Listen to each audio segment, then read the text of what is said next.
आज एक नया टॉपिक है जिसको एक नई बुक है बल्कि जिसको हम शुरू करने लगे हैं और वो बुक है उकाब की राह। ये बुक आपको मिल जाएगी। मुझे पता नहीं इधर पढ़ी हैं या नहीं पढ़ी, अगर नहीं पढ़ी तो हम और मंगवा लेंगे। लेकिन उकाब की राह हम इसको आज शुरू करेंगे। लेसन नंबर 1 है इसका। यशाया 40वां बाब और 31वीं आयत।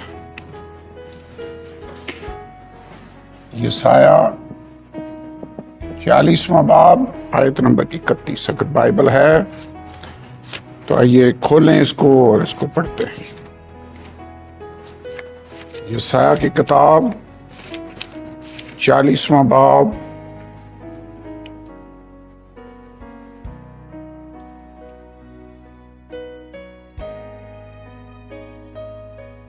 आयत नंबर 28 से मैं पढ़ने लगा। लिखा, क्या तूने नहीं सुना कि खुदावंद खुदाए अब्दी व तमाम जमीन का खालिक थकता नहीं और मांदा नहीं होता? क्या खुदा थकता है? इंसान थक जाता है, खुदा नहीं थकता। तो लिखा वो थकता नहीं ना वो मांदा होता है, उसकी हिकमत अदराक से बाहर है। वो थके हुए को जोर बख्शता है। इंसान थक जाता है, खुदा नहीं थकता, बल्कि वो जो थक जाएं उनको जोर बख्शता है और नातमा की तवानाई को ज्यादा करता है। नातमा का मतलब है कमजोर। तो अगर हम कमज़ोर हो जाएं, अगर हम थक जाएं, अगर हम मायूस हो जाएं, डिसअपॉइंटेड हों, तो हमारा खुदा हमें फिर से जोर बख्शता है। 30वीं आयत, नौजवान भी थक जाएंगे और मांदा होंगे और सूरमा बिल्कुल गिर पड़ेंगे, लेकिन खुदावंद का इंतजार करने वाले असर नौ जोर हासिल करेंगे। वो उकाबों की मानंद बालों पर से उड़ेंगे, वो दौड़ेंगे और ना थकेंगे, वो चलेंगे और मांदा ना होंगे। सबसे पहली बात तो हमें याद रखने की ये है कि बाइबल में बहुत सी बातें हैं जो तशबीहों में हमें सिखाई गई हैं। इंसान को सिखाने के लिए खुदा ने तशबीहात का सहारा लिया, हमें समझाने के लिए। और बहुत सारी बातें हैं जो मिसाल देकर खुदा हमें समझाता है। मसलन एक जगह आपने पढ़ा होगा मिसाल की किताब में, वहां पर लिखा है, काहिल चींटी के पास जा और उसे सीख कि मौसम जब गर्मी का होता है तो वो अपने लिए खुराक जमा कर लेती हैं और जो सर्दियों का मौसम आ रहा है उसके लिए अपने आप को प्रिपेयर करते हैं। वो मेहनत करती हैं, थकती नहीं। सो लिखा है, काहिल चींटी के पास जा और उसे सीख। यशाया की किताब में लिखा हुआ है कि बैल अपने मालिक को, गधा अपने साहब को, यानी अपने मालिक को पहचानता है, लेकिन मेरे लोग मुझे नहीं जानते। उन्हें पता ही नहीं कि मैं उनका बाप हूं, मैं उनका खुदा हूं। यानी उससे हमें सबक सीखने की जरूरत है। खुदा ने मैदान के घास का जिक्र किया कि देखो वो आज उगती है, कल कट जाएगी, लेकिन ऐसी पोशाक उसको मिली है, तो कामित का तो तुमको क्यों ना देगा। दरख्तों को देखो, परिंदों को देखो, ना वो पोटलियों में जमा करते हैं, ना वो बोते हैं, तो भी तुम्हारा आसमानी बाप उनको खिलाता है। इसका मतलब यह है कि नेचर से हम बहुत सी बातें अपनी जात के लिए और खुदा के बारे में सीख सकते हैं। आज जिस चीज के बारे में हम सीखने लगे हैं वो है उकाब। उकाब परिंदा है। कितने जिन्होंने सुना हुआ है उकाब के बारे में? सुना है? जैसे जंगल के जानदारों में शेर बादशाह है जंगल का। परिंदों के अगर आप रैल में देखें तो उकाब जो है वो परिंदों में सबसे अव्वल दर्जे पर समझा जाता है। वो परिंदों का बादशाह आप कह सकते हैं। जैसे शेर जंगल का बादशाह है, हवा की अमलदारी में अगर किसी का टोटल कंट्रोल है तो वो उकाब है। उकाब घंटों के हिसाब से परवाज कर सकता है। यहाँ जो आयत मैंने पढ़ी है वहां थकने की बात है। तो उकाब थकता नहीं है, उसे उड़ना आता है। फिर इस उकाब की हम बहुत सारी बातें हैं जिनको 1 बाय 1 करके देखेंगे और ये सीखेंगे कि इनसे हमारे लिए क्या लेसन है। उकाब की जो क्वालिटीज हैं, जो उसकी खसूसियात हैं, जो उसके अंदर चीजें पाई जाती हैं, उनको एक एक करके हम देखेंगे और फिर उनसे स्टडी करेंगे और अपने लिए लेसन हासिल करेंगे। यहां पर अगर आप देखें तो एक लफ्ज आया है असरे नौ। खुदा का इंतजार करने वाले असरे नौ जोर हासिल करेंगे, वो उकाब के मानंद बालों पर से उड़ेंगे। असरे नौ जोर हासिल करना, इसका क्या मतलब है? फिर से रिन्यू हो जाना।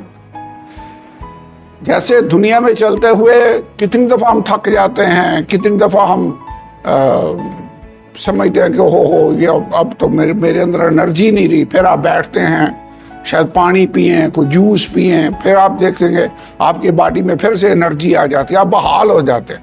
असर नौ कुव्वत हासिल करने का मतलब है बहाल हो जाना। मसीहत के अंदर चलते हुए रूहानी एतबार से कई दफा हम थक जाते हैं, बेदिल हो जाते हैं, हिम्मत हार जाते हैं। हमें बहालियत की जरूरत फील होती है कि हमें फिर से उठने की जरूरत है। और खुदा का शुक्र हो, खुदा हमारी कमजोरियों को जानता है, हमारी हालत को जानता है और उसने वादा किया है कि सादक 7 बार गिरता है और फिर उठ खड़ा होता है। खुदा बहाल करने की कुदरत रखता है। खुदा हमें असर नौ जोर देगा। और कैसे जोर देगा? उकाब की तरह। अब हमें स्टडी करना होगा कि उकाब कैसे असर नौ जोर हासिल करता है। अगर बाइबल के अंदर उकाब को इस्तेमाल किया गया तशबीह के तौर पर, तो लिखा है वो थके हुए को जोर बख्शता है, नातवां की तवानाई को ज्यादा करता है। नौजवान भी थक जाएंगे और मांदा होंगे, सूरमा बिल्कुल गिर पड़ेंगे, लेकिन खुदा का इंतजार करने वाले असरे नौ जोर हासिल करेंगे, वो उकाबों की मानंद बालों पर से उड़ेंगे। उकाब के साथ तशबीह दी गई है। वैसे ज़बूर 103 और उसकी 5 आयत अगर आप देखें, जी आप निकालें और पढ़े ज़बूर 103 और उसकी आयत नंबर 5। वो तुझे उम्र भर अच्छी अच्छी चीजों से करता है, तो उकाबों की मानंद असर नौजवान होता है। उकाब की मानंद असर नौजवान होता है, यानी फिर से आपको बहालियत मिल जाए, असर नौ आप जवान हो जाए, यानी खुदा आपको रिन्यू कर दे। मैंने ये रिन्यूअल का देखा है प्रोसेस होते हुए। कई दफा गाड़ियां पुरानी हो जाएं, देखी हैं पुराने मॉडल की गाड़ियां, उसको फैक्ट्री में ले जाते हैं, उनको फिर से पेंट करते हैं, उनके अंदर जो जो पुर्जे खराब हैं उनको बदल देते हैं और बिल्कुल 0 मीटर करके उसे फिर से बाहर निकालते हैं। और आदमी हैरान रह जाता, हुआ क्या है? इन्होंने गाड़ी को फिर से रिन्यू किया है। इसको कहते हैं ओवरऑल करना। ओवरऑल उकाब असर नौ फिर से जवान होता है, इसका मतलब उसको ओवरऑल खुदा करता है। उसके अंदर रिन्यूअल का, बहालियत का एक साइकिल है, एक प्रोसेस है जिसे वो करता है। ये कैसे होता है? यहां पर लिखा हुआ है कि एक उकाब जब बूढ़ा हो जाता है, काफी उम्र हो जाती है, तो उसके पर जो हैं, वैसे उसकी ताकत परों में ही है। वो मैं एक जगह स्टडी कर रहा था कि जब ऊपर से वो नीचे शिकार पर झपटता है तो वो पता नहीं 200 मील की स्पीड से आता है, इतनी तेजी के साथ कि शिकार को संभलने का मौका भी नहीं देता। और ये कैसे मुमकिन है? उसके परों की वजह से। उसके पर बड़े खास होते हैं। फिर एक और बात भी आप नोट कर लें, उकाब की नजर बड़ी तेज होती है। वो ऊपर बुलंदियों से कितने फासले से अपने शिकार को बारीकी के साथ देख सकता है। उसकी आंखों में खुदा ने कुदरती तौर पर ऐसा सिस्टम लगाया हुआ है कि उसकी दूर की नज़र बहुत तेज होती है। आपको पता, हमारी भी जब ये जैसे मैं ऐनक लगाता हूँ तो ये नज़दीक वाली ऐनक है जो पढ़ने के काम आती है, और दूर वाली ऐनक है जो दूर देखने के लिए काम आती है, दूर और नज़दीक। उकाब की मुझे लगता है खुदा ने दूर वाली नज़र बड़ी तेज रखी हुई है। उसकी आंखों के अंदर ऐसे वो पर्दे लगे हुए हैं कि उनको जब वो फोकस करके देखता है तो दूर से नीचे कोई छोटा सा जानवर, कोई खरगोश या जो भी चीज़ जा रही है उसे वो देखता है और आकर एकदम झपटता है, और उस बेचारे जो शिकार हो रहा है उसको तो पता भी नहीं चलता कि ये बंदा आया किधर से है, ये उकाब के कहाँ से आया है, और इतनी स्पीड से वो आता है कि उसे संभलने का मौका नहीं मिलता। लेकिन होता क्या है, जब ये बूढ़ा हो जाता है, काफ़ी साल इसकी उम्र हो जाती है, तो इसके पर जो हैं वो झड़ने लगते हैं। उम्र हर चीज़ की लिमिट है।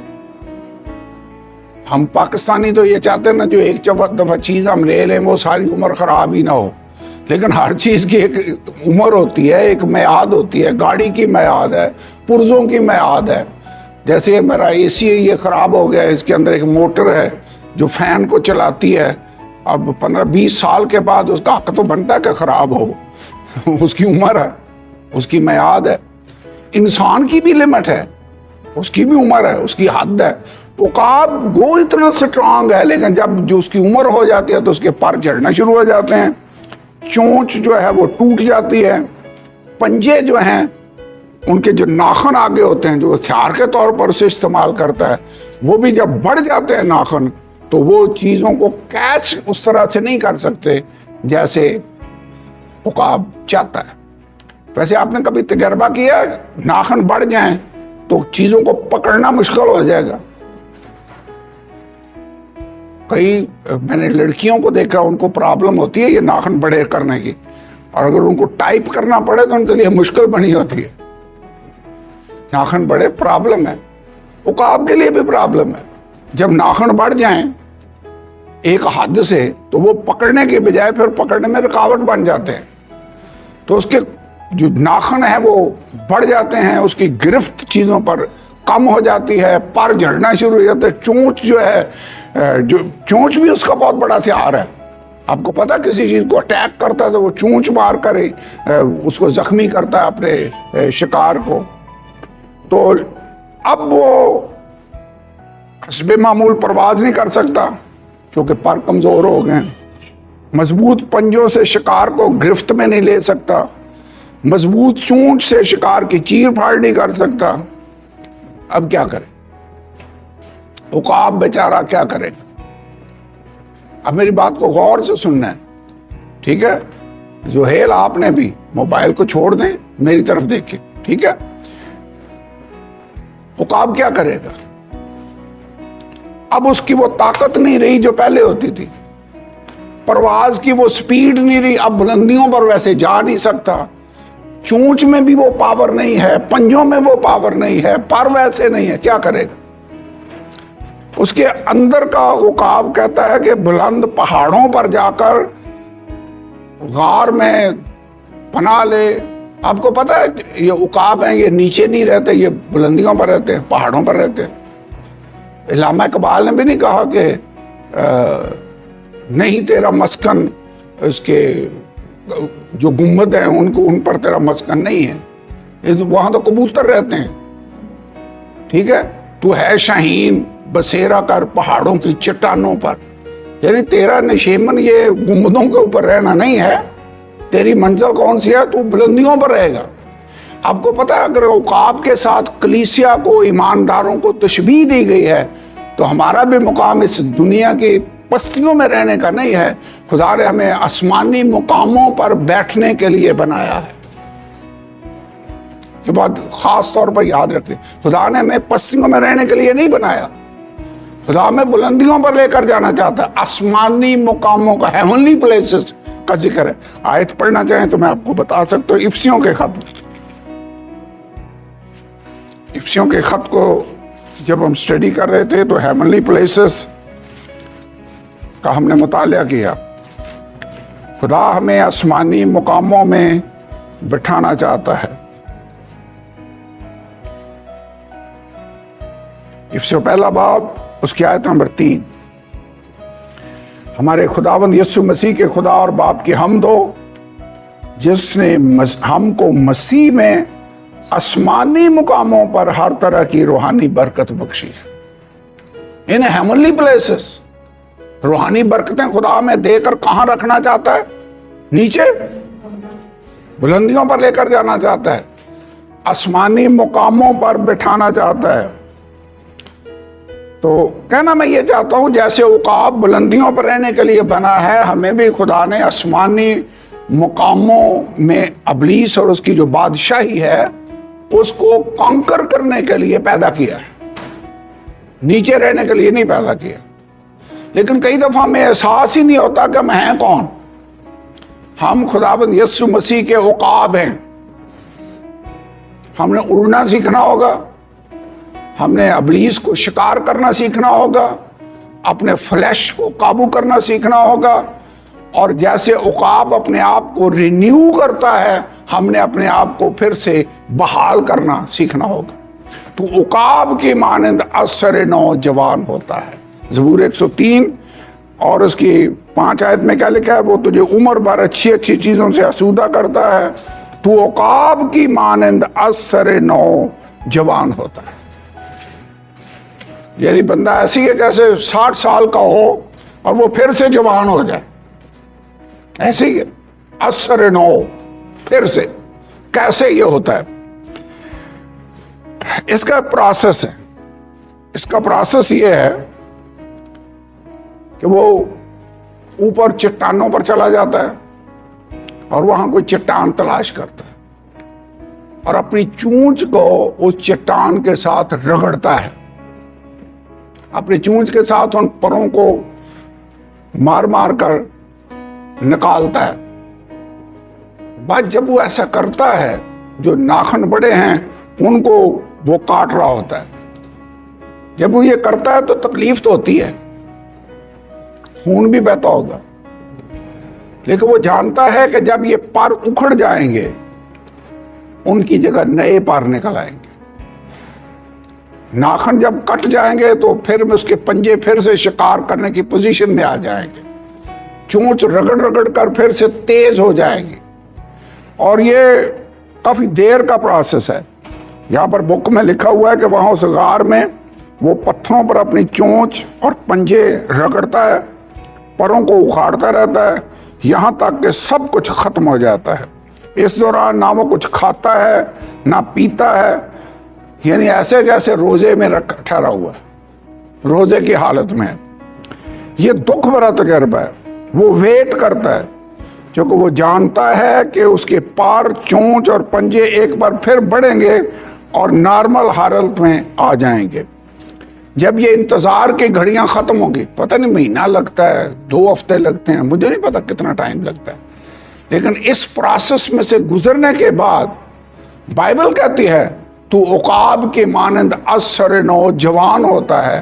तो इसका मतलब है उकाब इस असर नौजवान होने या बहाल होने के प्रोसेस में से गुजरता है, तो वो फिर से उड़ना शुरू हो जाता है, उसकी स्पीड फिर से बहाल हो जाती है, वो फिर से उस हालत में आ जाता है कि अपना शिकार कर सके। हमें भी बहाल होना चाहिए। हमें कौन सी चीज है जो असर नौ बहाल कर सकती है? आपको पता है कौन सी चीज है जो हमारी परवाज को मुतासर करती है? हमारा फ्लैश, पुरानी नेचर जो हमारे अंदर है, जो कि रूह हमें बुलंदियों पर लेकर जाना चाहता है। पुरानी नेचर हमें इधर रखना चाहती है, पस्तियों में। पढ़ा है ना गलतियों के खत में, रूह जिस्म के खिलाफ काश करता है, जिस्म रूह के खिलाफ काश करता है, ताकि जहां खुदा हमें लेकर जाना चाहता है वहां पर हम ना जा सके। वो हमें इन्हीं जिस्म के कामों में और गुनाहों में उलझाए रखना चाहता है। लेकिन आज हमने ये इरादा करना है कि खुदावंद हम उकाब की तरह असर नौ बहाल होना चाहते हैं। शायद आप भी थक चुके हैं, आप समझ रहे हैं कि वो मुझ में वैसे अब परवाज नहीं होती जैसे पहले हुआ करती थी। तरीका खुदा के हजूर बैठने का है। जैसे वो तन्हाई में जाकर बैठ जाता है। आपको पता तन्हाई का जिक्र खुदावंद यीशु ने भी किया है। जब तू दुआ करे, मत्ती 6 बाब में क्या उसने सिखाया, तो अपनी कोठड़ी का दरवाजा बंद कर, पोशीदगी में खुदा से दुआ कर, और तेरा खुदा जो पोशीदगी में देखता है तुझे बदला देगा।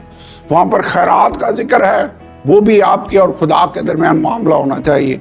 वहां पर रोजे का जिक्र है, वो भी तेरे और खुदा के दरमियान राब्ता होना चाहिए। और हर तीनों जगहों पर यह लिखा है, तेरा खुदा जो पोशीदगी में देखता है तुझे इसका बदला देगा। खुदा में बहाल करना चाहता है, लेकिन कौन सी चीज है जो हमें बहाल करती है? मैं एक हवाला पढ़ना चाहता हूं, तीतस के खत में लिखा हुआ है। ये आयत मैं लिखना भूल गया हूं, ये लिख लें। इफ्सियों के नाम खत में 1 बाब आसमानी मुकामों का जहां पर जिक्र है। 1 बाब कौन सी आयत थी? 3। यानी जैसे उकाब बुलंदियों पर रहता है, इसी तरह हम भी आसमानी मुकामों में रहना चाहते हैं। टाइटस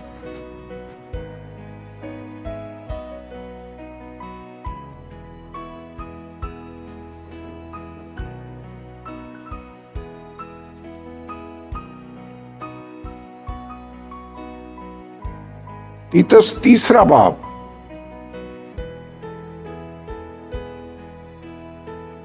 चौथी और 5वीं आयत। मगर जब हमारे मुनाजी खुदा की मेहरबानी और इंसान के साथ उसकी उल्फत जाहिर हुई, तो ये नतीजा किसका है? खुदा की उल्फत यानी मोहब्बत और मेहरबानी। अगर हमने नजात पाई है तो इसमें हमारी कोई नेकी नहीं है, हमारा कोई किरदार नहीं, ये खुदा के फजल, उसकी मोहब्बत, उसके रहम के नतीजा में है। हमें खुदा का शुक्र अदा करना चाहिए। खुदा ने दुनिया से ऐसी मोहब्बत रखी कि उसने अपना इकलौता बेटा बख्श दिया। तो यहाँ पे क्या पढ़ा है आपने कि जब खुदा की, हमारे मुनज्जी खुदा की मेहरबानी और इंसान के साथ उसकी उल्फत जाहिर हुई, तो उसने हमको क्या किया? निजात दी।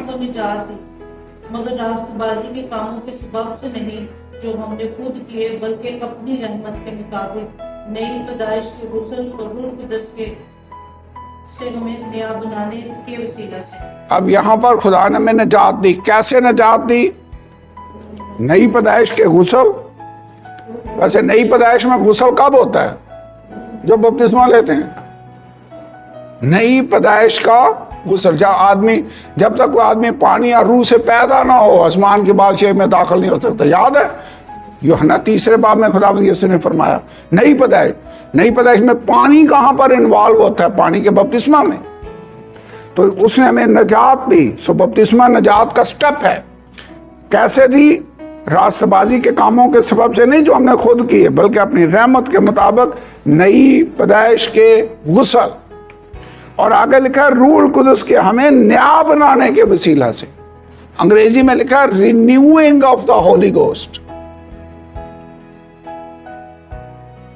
जैसे उकाब रिन्यू हो जाता है, असर नौजवान हो जाता है, बहाल हो जाता है, उसके पर फिर से काम करना शुरू कर देते हैं, चोंच फिर से काम करना शुरू कर देती है, पंजे उसके फिर से इफेक्टिव हो जाते हैं। हमें कौन सी चीज है जो फिर से बहाल करती है? उसका तो वहां पहाड़ पर जाना, तन्हाई में बैठना और चोंच को रगड़ना और पुराने परों को निकालना, पुराने पंजों के नाखून काटना। आपको पता है हमें कौन सी चीज रिन्यू करती है? रूह कुदस के हमें नया बनाने के वसीले। तो इसका मतलब यह है जितना ज्यादा टाइम आप खुदा के रूह की हजूरी में गुजारेंगे, उसके हजूर में गुजारेंगे, उतना ज्यादा आप बहाल हो सकते हैं। इसीलिए नेसेसरी है कि हम खुदा की हजूरी में बैठना, उसका इंतजार करना सीख जाए। शुरू में हमने कौन सा वाला पढ़ा है? जवान भी थक जाएंगे, मांदा होंगे, लेकिन खुदा का इंतजार करने वाले असर नौ जोर हासिल करेंगे। कौन से लोग असर नौ जोर हासिल करेंगे? जो खुदा के हजूर में बैठकर उसका इंतजार करते हैं, जो उसके हजूर में बैठकर उसका वेट करते हैं। तो हम उसके हजूर में बैठना चाहते हैं। ये तन्हाई में बैठना, रोजा रखना ताकि हम बहाल हो जाएं, ये उसकी बहुत बड़ी टाइप है। जैसे उकाब उन दिनों में जब बहारियत के प्रोसेस में से गुजर रहा होता है तो ना कुछ खाता है ना पीता है, अकेला बैठा है रोजे की हालत में। रोजा में बहाल करेगा दुआ और रोजा। जब आप देखें कि मैं थोड़ा वीक हो रहा हूं, वो वाली अब ताकत नहीं है मेरे अंदर, वो बहाव नहीं है, वो मोजज़े नहीं हो रहे, वो रूहें नहीं बच रही, हमें टाइम निकाल कर खुदा के हजूर में बैठकर इंतजार करना हो। क्योंकि खुदा का इंतजार करने वाले असर नौ जोर हासिल करेंगे। असर नौ बहाल में कौन सी चीज करेगी? रूल कुदस, इस आयत के मुताबिक। और खुदा के हजूर में इंतजार, ये चीज हमें बहाल करेगी। खुदा के सामने वेट करना, हमें वेट करना चाहिए।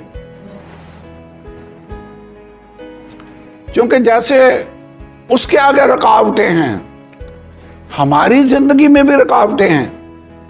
कई गुनाह हैं, कई पुरानी ख्वाहिशात हैं, कई बहुत सारी बातें हैं जो हमें हमारे उड़ने में रुकावट डाल रही हैं। हमने क्या करना होगा? इनको दूर करना होगा। जैसे वो चूंच मार मार कर अपने पर उखाड़ रहा होता है, हमें पुरानी नेचर से छुटकारा पाना होगा। मैं इस बदन को मारता और कूटता और उसे काबू में रखता हूं, मैं हर रोज मरता हूं। पता पौलुस ने क्या कहा है? यही कहा है, आई डाई डेली। कोई मेरे पीछे आना चाहे अपनी खुदी का इनकार करे, अपनी सलीब उठाए और मेरे पीछे हो। सो उकाब से यही हमें लेसन मिलता है कि अगर हम बहाल होना चाहते हैं तो हमें यह करना होगा। इब्रानियों 12 बाब की पहली आयत में लिखा है, बस जब गवाहों का ऐसा बड़ा बादल हमें घेरे हुए है तो आओ हम भी हर एक बोझ और गुनाह को जो हमें आसानी से उलझा लेता है दूर करके उस दौड़ में सब्र से दौड़ें जो हमें दरपेश है। अगर दौड़ना है तो बोझ उठाया होगा तो दौड़ सकेंगे। उस गुनाह और बोझ को दूर करना होगा। जो चीज आपकी परवाज में रुकावट का बायस बन रही है उसको हटाना होगा ताकि हम अपने खुदा के सामने दौड़ में जा सके। दानियल की एग्जाम्पल बड़ी जबरदस्त है। खुदा का इंतजार करने वाले असर नौ जोर हासिल करेंगे। दानियल की किताब उसका 10 बाब। इस वक्त दानियल खुदा का बंदा है।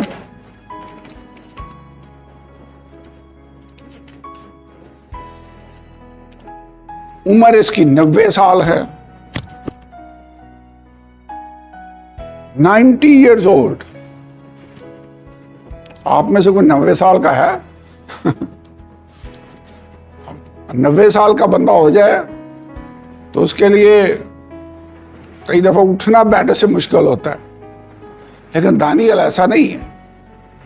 दानियल 10 बाब पढ़ें, बाइबल के अंदर लिखा हुआ है, उस पर खुदा ने पहली आयत में लिखा है कुछ बातें जाहिर की जो बड़ी लश्कर कशी की बातें थी, और दूसरी आयत में लिखा है उसने उस पर गौर किया, रोया का भेद समझा। मैं दानियल, दूसरी आयत, उन दिनों में 3 हफ्तों तक मातम करता रहा, ना मैंने लजीज खाना खाया, ना गोश्त और मैंने मेरे मुंह में दखल पाया, ना मैंने तेल मला, जब तक पूरे 3 हफ्ते गुजर न गए। 3 हफ्ते का मतलब है 21 दिन तक। 3 हफ्ते इतना ही बनता है, 7 दिन का हफ्ता है, 21 days। बंदा बैठा है खुदा की हजूरी में, रोजा रखा हुआ है, दुआ कर रहा है। और इसका रिजल्ट क्या निकला? बाइबल मुकद्दस में लिखा हुआ है कि दरिया दजला के किनारे पर था तो खुदा का फरिश्ता इसके पास आया, उसने उसे छुआ। 10 आयत में लिखा है, एक हाथ ने मुझे छुआ, मुझे घुटनों और हथेलियों पर बिठाया और मुझसे कहा, दानियल अजीज मर्द, सीधा खड़ा हो जा, मैं तेरे पास इसीलिए आया हूं। उसे उस पर खुदा ने जाहिर किया कि पहले ही दिन तेरी दुआ सुनी गई, लेकिन फारस की ममलकत के मुवक्किल ने 13 आयत में लिखा है 21 दिन तक मेरा मुकाबला किया। इसका मतलब है नीचे दानियल दुआ रोजे में बैठा हुआ है, ऊपर आसमानी मुकामों में उसकी दुआ का असर हो रहा है।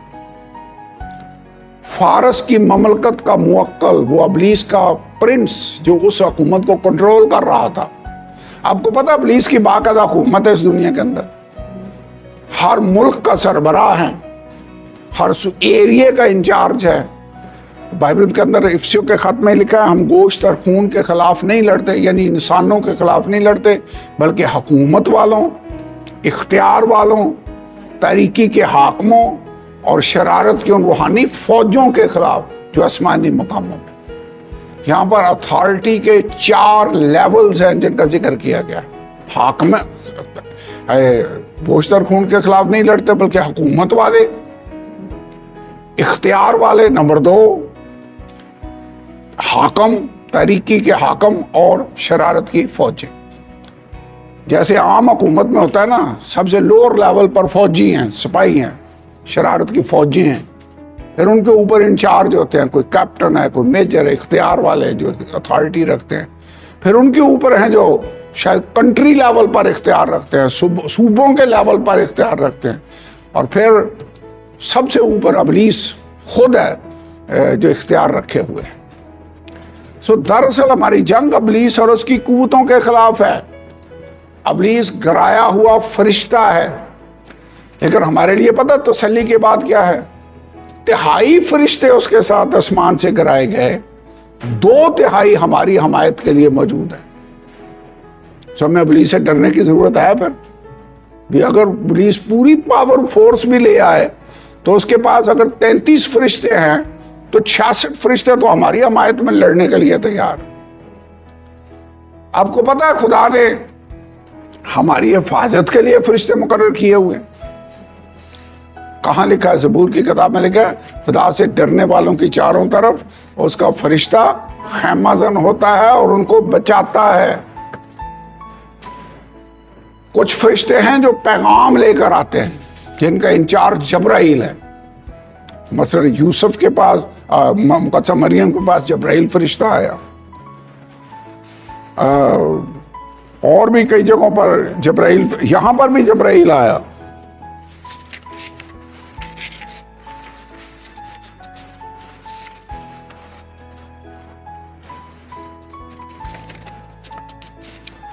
फिर कुछ फरिश्ते हैं जो जंगजू फरिश्ते हैं।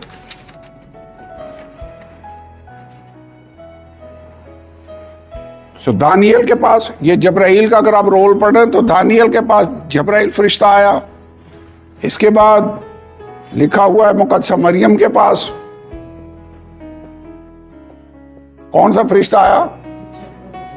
जब्राइल। फिर जिक्रिया जब हैकल के अंदर दुआ कर रहा था, कौन सा फरिश्ता जाहिर हुआ और उसे कहा तेरे बेटा होगा और तूने उसका नाम यूहन्ना रखना है? जब्राइल। लूका की अंजील में जिक्रिया पर वो जाहिर हुआ, लूका के अंजील में मुकद्दसा मरियम पर वो जाहिर हुआ, यहाँ पर दानियल पर भी जब्राइल फरिश्ता आया। सो लगता यह है कि ये मुकर्रब फरिश्ता जो बड़े फरिश्ते हैं उनमें जब्राइल फरिश्ता पैगाम रसानी के लिए जो फरिश्तों को खुदा यूज करता है उनका हेड है। फिर कुछ फरिश्ते हैं तो जब्राइल, ये बल्कि डिवीजन लिख लें, ये है पैगाम, खुदा का पैगाम लेकर आने वाले फरिश्ते, जब्राइल उनका हेड है। दूसरा मुकर्रब फरिश्ता है मैकाइल, माइकल, यह है जंगजू फरिश्ता। हम रूहानी जंग में हैं वैसे। ये जंगजू फरिश्ता है, उनका हेड मैकाइल है। और एक ग्रुप और फरिश्तों का में नजर आता है, वो है लूसीफर। ये प्रस्तुत करने वाले ग्रुप का हेड था। यशायाह की किताब उसके 14 बाब में और हिजकियेल 28वें बाब में इसका जिक्र है। तो 3 मुकर्रब फरिश्ते का जिक्र मिलता है हमें, लूसीफर, मैकाइल और जबराइल। और ये जो प्रस्तुत का हेड था ये लूसीफर था। आपको पता है लूसीफर कलीसिया से क्यों नफरत करता है? क्योंकि जो काम वो किया करता था वो अब कलीसिया के सुपुर्द कर दिया खुदा। तो किसी का कोई ओहदा ले ले तो वो उससे जेलस तो होगा फिर। और ये तो मेरा मुकाम था, मैंने परस्तिश करनी थी, अब मुझसे इख्तियार लेकर कलीसिया को दे दिया गया। अब ये दिन रात उसकी इबादत और परस्तिश करते हैं। पहले लूसीफर किया करता था परस्तिश, गीत गाता, परस्तिश करता। खुश अलहान का लफ्ज आया, इसकी आवाज भी अच्छी थी। That is great. तो ये रूहानी जंग है।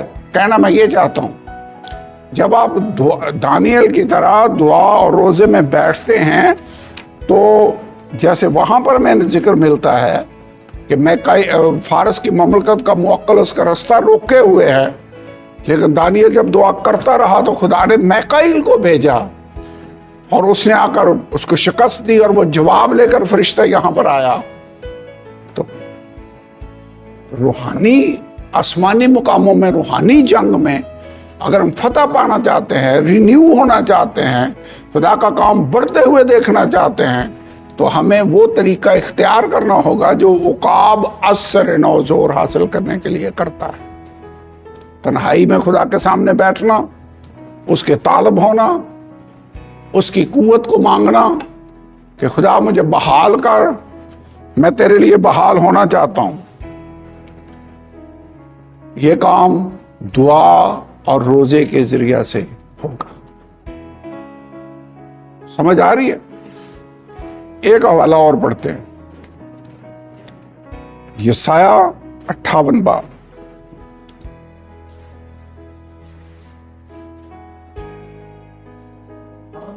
अट्ठावन 58 छठी और 7वीं आयत। बाइबल खोल लें, आइए इसको पढ़ते हैं। अगर आप रोजे को समझना चाहते हैं तो यशायाह की किताब 58 बाब वो चैप्टर है जो रोजे के बारे में आपकी बहुत सारी बातें क्लियर कर दे। अच्छा होगा अगर पहली आयत से हम पढ़ें। खुदा यशायाह से कहता है, गला फाड़ कर चिल्ला, दरेग ना कर, नरसिंगे की मानंद अपनी आवाज बुलंद कर। मेरे लोगों पर उनकी खता और याकूब के घराने पर उनके गुनाहों को जाहिर कर। ऐसे कई दफा पासबानों को लोगों के गुनाह जाहिर करना पड़ते हैं, तो जिसके गुनाह आप जाहिर करेंगे वो आपको पसंद करेगा फिर वो तो आपके खिलाफ हो जाएगा, कलीसिया में बगावत हो जाएगी। वो कहेंगे इस चर्च में तो जाने का फायदा ही कोई नहीं, ये जब भी बोलता हमारे खिलाफ ही बोलता है। ठीक है, लेकिन कलाम यशायाह को कह रहा है खुदा के तू इन पर उनकी खता और याकूब के घराने पर उनके गुनाहों को जाहिर कर। दूसरी आयत, वो रोज बरोज मेरे तालब हैं, ढूंढ रहे हैं मुझे। Every day they want to seek me. और उस कौम की मानंद जिसने सदाकत के काम किए और अपने खुदा के काम को तर्क ना किया, मेरी राहों को दरियाफ्त करना चाहते हैं। यानी जैसे रास्तबाज मेरी राहों को ढूंढते हैं, इसी तरह मेरे लोग रोज बरोज मेरे तालब होते हैं। वो खुदा की नजदीकी जाते हैं। वो कहते हैं हमने किस लिए रोजे रखे जबकि तू नजर नहीं रखता, हमने क्यों अपनी जान को दुख दिया जबकि तू ख्याल में नहीं लाता। तो जान को दुख देना असल में रोजे को जाहिर करता है। जब आप खाना नहीं खाते, बैठे हैं खुदा के हजूरी में दुआ कर रहे हैं, तो बाइबल में कौन सा लफ्ज इस्तेमाल हुआ है इसको बयान करने के लिए? जान को दुख देना। जहां भी आप ये पढ़े ना कि जानों को दुख देना, तो उसका मतलब है रोजा रखना। तो लोग कह रहे हैं हमने रोजे किस लिए रखे जबकि तू जवाब ही नहीं दे रहा, नजर नहीं कर रहा, हमने क्यों अपनी जान को दुख दिया जबकि तू ख्याल नहीं लाता। देख, खुदा कह रहा है देख, तुम अपने रोजा के दिन अपनी खुशी के तालिब रहते हो। रोजा भी रखा हुआ है लेकिन खुशी किसकी पूरी कर रहे हैं? अपनी। खुदा की खुशी नहीं उन्हें अजीज कि खुदा की मर्जी क्या है, खुदा क्या चाहता है, खुदा किस बात से खुश है, वो वाले काम नहीं। ये तो मुझे लगता है जैसे रियाकारी वाले रोजे, बस भूखे मरने वाले रोजे। रोजा रखा हुआ है तो काम अपनी मर्जी के मुताबिक कर रहे हैं। तुम अपनी रोजे के दिन अपनी खुशी के तालिब रहते हो, सब तरह की सख्त मेहनत लोगों से कराते हो। इसका मतलब है ये जो फोरमैन है वो भी बड़े सख्त हैं, सख्त मेहनत लोगों से करवा रहे हैं। मुझे लगता है जब मैं ये हवाला पढ़ता हूँ तो ऐसे लगता है जैसे मिस्र में वो जो उन गुलामों के ऊपर इंचार्ज थे कि उनसे कहते ईंटें भी पूरी बनाओ, मटेरियल भी तुमको नहीं देंगे, और उनको मारते और जुल्म करते। इस तरह के ये काम हो रहे हैं यहाँ पर। ओके, चौथी आयत देखो, तुम इस मकसद से रोजा रखते हो कि झगड़ा करो, शरारत के मुक्के मारो। खुदा कह रहा है तुम्हारे रोजे का मकसद तो यह है लड़ाइयाँ झगड़े करना। वैसे आपने नोट किया है जब हमारे यहाँ रोज़ों का वो महीना आता है तो झगड़े ज़्यादा होते हैं, हर आदमी गुस्से में लड़ने के लिए रेडी होता है। तो पता नहीं रोज़ा लगा हुआ है मुझे तो खुदावंद यहाँ कह रहे हैं तुम इस तरह का रोज़ा रखते हो कि रगड़ा झगड़ा करो, शरारत के मुक्के मारो। बस तुम अब इस तरह का रोज़ा नहीं रखते कि तुम्हारी आवाज़ आलमे बाला पर सुनी जाए। रोज़े का मकसद क्या होना चाहिए? कि हमारी दुआ खुदा तक पहुँचे। इसलिए खाली रोज़ा रखने से बात नहीं बनेगी, रोज़े के साथ दुआ जब तक नहीं इकट्ठी करेंगे। दुआ और रोज़े का एक मेल है, दोनों को आपको मिलाकर ये काम करना होगा। तो रोज़े का मकसद फिर असल क्या हुआ? क्या मकसद है? कि हमारी आवाज़ खुदा सुने। खुदा कह रहा तुम इसलिए रोज़ा नहीं रखते कि तुम्हारी आवाज़ आलमे बाला पर सुनी जाए। क्या ये वो रोज़ा है जो मुझको पसंद है?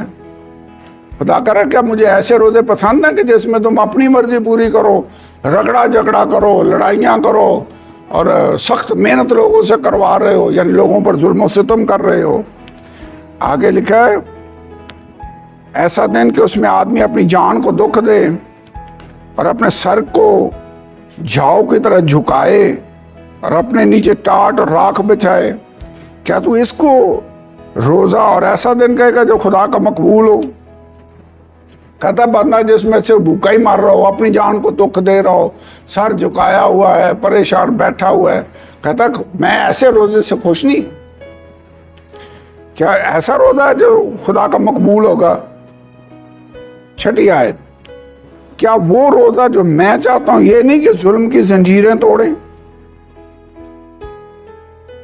जब सही आप रोजे रखकर दुआ करेंगे तो अबलीस की जुल्म की जो जंजीरें हैं वो टूटेंगे। इसका मतलब लोग आज़ाद होंगे, लोग रिहाई पाएंगे। जुल्म की जंजीरें तोड़ें, मजलूमों जुए के बंधन खोलें। अबलीस के जुए के नीचे लोग दबे हुए हैं, बोझ के नीचे हैं, तो उसके जुए को खोलें, मजलूमों को आज़ाद करें, बल्कि हारे के जुए को तोड़ डालें। क्या ये नहीं कि तू अपनी रोटी भूखों को खिलाए, मस्कीनों को जो आवारा हैं अपने घर में लाए, जब किसी को नंगा देकर तू उसे पहनाए, तू अपने हम जिन्स से रूपोशी ना करे। यानी तरस और प्यार और केयर करना, ये वैसे मसीहत के अंदर ये बात है कि पूरी दुनिया के अंदर कहीं पर भी कोई आफत आ जाए, सबसे पहले कौन लोग हैं जो मदद के लिए पहुंचते हैं? हमारे लोग। और ये अकॉर्डिंग टू द बाइबल है। जो नेक सामरी वाली तमसील खुदावंद यीशु ने सुनाई, एग्जैक्टली यही बात बयान करती है। यानी आप नरम दिल हों। 8वीं आयत, ऐसे रोजे का नतीजा क्या निकलेगा? लिखा हुआ है तब तेरी रोशनी सुबह के मानंद फूट निकलेगी।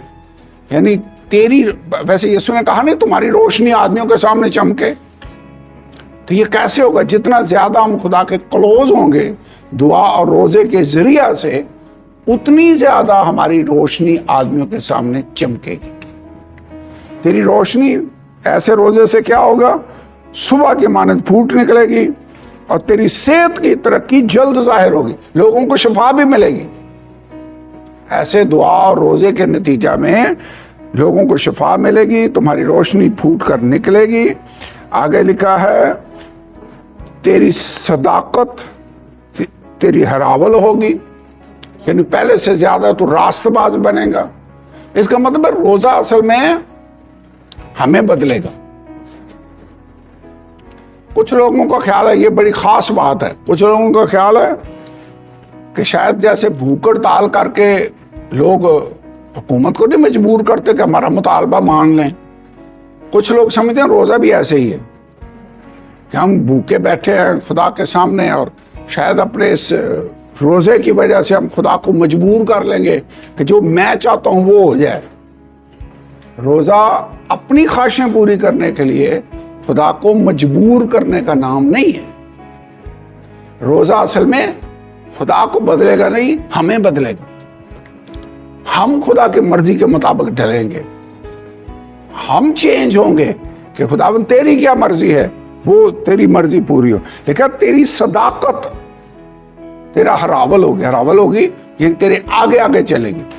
दो दस्ते होते हैं फौज में, हरावल दस्ता जो आगे आगे चलता है और चंडावल जो पीछे पीछे आता है, फ्रंट पर भी और बैक पर भी।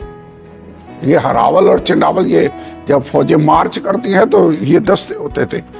तो लिखा हुआ है तेरी सदाकत तेरी हरावल होगी और खुदावंद का जलाल तेरा चंडावल होगा। ये किसका नतीजा निकलेगा? दुआ और रोजे का। ऐसा रोजा रखेगा तो फिर ये रिजल्ट निकलेगा। 9वीं आयत, तब तू पुकारेगा और खुदावंद जवाब देगा। दुआओं का जवाब मिलेगा। वैसे दानियल जब 21 दिन बैठा रहा तो खुदा ने जवाब दिया। शुरू में तो लग रहा था रुकावटें हैं। दुआ और रोजे में वही काम होगा जो उकाब चट्टान पर बैठकर अपने आप को रिन्यू करने के लिए कर रहा होता है। जो चीजें हमारी परवाज में रुकावट का बायस बन रही हैं वो दूर होंगी, हमारा और खुदा का राब्ता दुरुस्त हो जाएगा, फिर हमारी दुआ खुदा तक पहुंचेगी। लिखा तब तू पुकारेगा और खुदाबंद जवाब देगा, तू चिल्लाएगा और वो फरमाएगा मैं यहां हूं। ऐसे कैसी स्टेज हो? दानियल ने जब दुआ करना शुरू की 21 दिन तक उसे कोई जवाब नहीं आया, लेकिन 21 दिन के बाद फरिश्ता आया। उसने कहा दानियल अजीज मर्द, पहले ही रोज जब तूने दिल लगाया तो तेरी आवाज आलम बाला पर सुनी गई, लेकिन रास्ते में रुकावटें थी जो दूर करने में 21 दिन लगे। लेकिन दुआ तेरी पहले दिन पहुंच गई, दुआ तेरी सुनेगी। जब हम सिद्ध के दिल से खुदा को पुकारेंगे तो खुदा हमारी दुआओं को सुनेगा। मैं थोड़ा टाइम लगाकर ये पढ़ रहा हूं क्योंकि यशाया 58 बाब है जो असली रोजे के मकसद और मफहूम को वाजे करता है। खुदा यीशु ने मत्ती की इंजील 6 बाब में रोजे के मफहूम को और क्लियर किया है, लेकिन यशाया 58 बाब और मत्ती 6 बाब दोनों को ही मिलाकर हमें पढ़ना पड़ेगा। वहां पर यह रोजा दिखावे के लिए नहीं होना चाहिए। पोशीदगी में खुदा देखता वो तुझे बदला देगा। यहां पर भी रोजे का रिजल्ट क्या निकलेगा, कैसा रोजा है जो खुदा को पसंद है, ये सारी बातें यहां लिखी हैं। अगर तू उस बुरे को और उंगलियों से इशारा करने और हर्जा गोई को अपने दरमियान से दूर करे, तो हमें इसका मतलब गुनाह को अपने दरमियान से दूर करना हो। गुनाहों को अगर तो अपने दिल को भूखे की तरफ मायल करे, आज़ुर्दा दिल को आसूदा करे, तो तेरा नूर तारीकी में चमकेगा, तेरी तीरगी दोपहर की मानद हो जाएगी। खुदावंद सदा तेरी रहनुमाई करेगा। इस असल में जब हम तन्हाई में खुदा का बैठकर इंतजार करेंगे, रुकावटें दूर होंगी। वो पंजे जो नाखून बढ़ चुके हैं फिर से ठीक होंगे, पर फिर से निकल आएंगे, आप फिर से बहाल होंगे, खुदा का और आपका राब्ता ठीक हो जाएगा, तो आप असर-ए-नौ जवान हैं, असर-ए-नौ बहाल है। उकाब से अब लेसन सीख रहे हैं आप, कैसे उकाब करता है अपने आप को बहाल करने के लिए, व्हाट ही डज। ओके, खुदावन सदा तेरी रहनुमाई करेगा, फिर खुदा में गाइड कर रहा होगा, खुश्क साली में तुझे सैर करेगा, तेरी हड्डियों को कुव्वत बख्शेगा। आपको पता बुढ़ापे में होता क्या, हड्डियां कमजोर हो जाती, ऐसे ही होता है, जरा सा बंदा गिरे हड्डियां टूट जाती। अभी पिछले दिनों हमारे चर्च में एक बहन वो गिरी, उसकी टांग 3 जगह से फ्रैक्चर हो, 3 प्लेसेस, क्योंकि उसकी उम्र 60 साल से जायद है। तो जब बूढ़े हो जाओ तो आपकी हड्डियां कमजोर हो जाती, कैल्शियम कम हो जाती है। लेकिन जब दुआ रोजे में ठहरेंगे तो खुदा क्या करता है, हड्डियों को लगता है कैल्शियम खुदा पूरा कर देता है, खुदा हड्डियों को स्ट्रांग बनाता है। बस उस शराब बाग की माने और उस चश्मा की माने जिसका पानी कम ना हो। कैसा चश्मा जो सूख जाता हो? नो, ऐसा चश्मा खुदा बना देगा जिसका पानी कम ही नहीं होगा। और तेरे लोग कदीम वीरान मकानों को तामीर करेंगे, तो पुश्त दर पुश्त की बुनियादों को बर्पा करेगा, तो रखने का बंद करने वाला और आबादी के लिए राह का दुरुस्त करने वाला कहना है। ये सारा रिजल्ट किसका है? सही रोजा रखने का। ओके, इसमें जब उकाब पर नोच रहा होता है और चूंच रगड़ रहा है और अपने पंजों को भी वो काट काट कर नाखून फेंक रहा, दुख तो है, तकलीफ है। मसीह यीशु ने भी लूका के अंजील 9वां बाब, अगर आप इसको पढ़ लें और फिर हम दुआ करते हैं, यहाँ पर मेरे ख्याल में हमें स्टॉप करना होगा। लूका 9वां बाब आयत नंबर 23।